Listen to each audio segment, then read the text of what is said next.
Here's where it gets really interesting. You make this agreement, this blueprint, but what makes it actually stick? What are the absolute must-haves for an ANC to be legally solid, especially against, say, creditors? Right. This is critical. For an ANC to hold water against third parties, there are two non-negotiables. First, notarial execution. It has to be signed and formally witnessed, attested by a notary public. A specialist lawyer. Exactly. Second, it must be registered in the deeds registry. And there's a time frame within 3 months of being signed. 3 months, okay. This registration makes it a public document. That's what protects you against claims from outsiders. If you miss the deadline, you might get a court extension.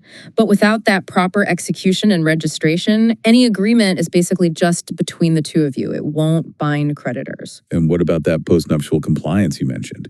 Section 88. Yes, Section 88. That allows you to get the notarial execution and registration done after the wedding, but only if you can prove you genuinely agreed to the terms before marrying and had a solid reason for the delay. So you can't just change your mind after the wedding and create one? No, absolutely not. It's for fixing a procedural oversight, not for making a new decision. You need a court application, and the court will look closely to make sure creditors aren't disadvantaged. Got it. So formalizing it is key. But life happens, things change. Once you're married and the ANC is in place, how much wiggle room do you actually have? Can you change it or even get rid of it? Before the wedding bells ring, lots of flexibility. You can informally tweak it, even tear it up and start again. It's not locked in yet. But after the adieus? Much stricter. Logically so, right? You've established a legal property system.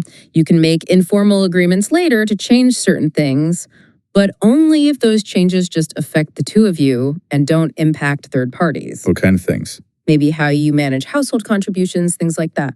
But, and this is crucial, you cannot just decide to change your fundamental matrimonial property system during the marriage without court approval. So you can't just informally agree to switch from out of community to in community? No way. That needs a formal court application, usually under Section 21 of the Matrimonial Property Act.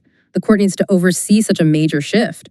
We've even seen cases like Ex parte Sanders where couples used the wrong section, trying Section 21 when they really needed Section 88 for postnuptial registration. It gets technical. So court approval is the big gatekeeper for fundamental changes. Precisely. The High Court does have some general power under common law to amend ANCs for valid reasons, but how far that power goes is debated. Some courts limit it, maybe just to trust provisions, but importantly, common law doesn't let you just cancel the whole ANC. That again points back to Section 21. And termination, can it just end? Well, yes, in a few ways. If all the terms are fulfilled, it effectively ends. Or if the terms become impossible or irrelevant due to major life changes. Or, naturally, through a court order based on a valid application from one or both spouses. And if you included things like inheritance agreements, yes, those are contractual. Changing them usually needs a joint will. And if someone else, like a child, was actually a party to the original ANC, you'd need their consent too. Okay, that covers the how and when of ANC.